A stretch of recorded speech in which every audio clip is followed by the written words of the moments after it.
नमस्ते प्रेक्षकांनो, राशीच्या माध्यमातून आज मी एक सखोल मैत्रीची व्याख्या तुमच्यासाठी मांडणार आहे. ऐका तर मग.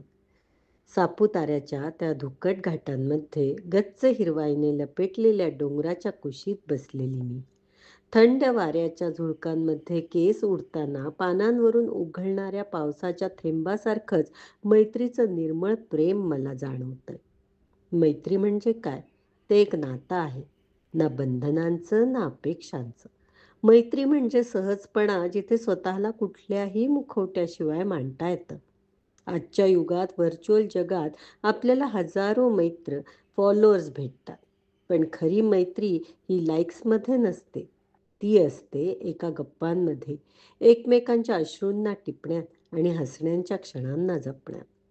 सापुताराचा निसर्ग सांगतोय, मैत्री म्हणजे पावसाच्या सरींसारखं आलं की जीवन खुलवतं आणि गरज पडली तर सावली बनून थांबतं.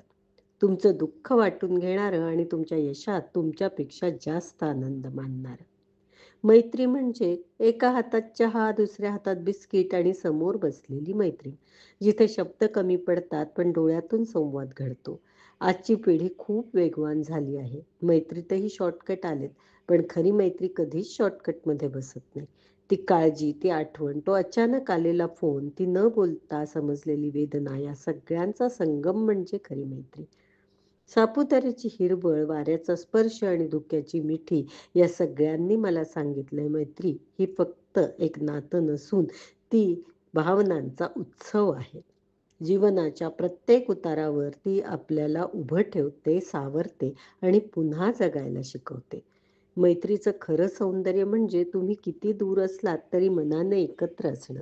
कारण नात्यांना फक्त शब्दांची गरज नसते, त्यामागे असतो विश्वास आणि न दिसणारी गहिरी ओढ.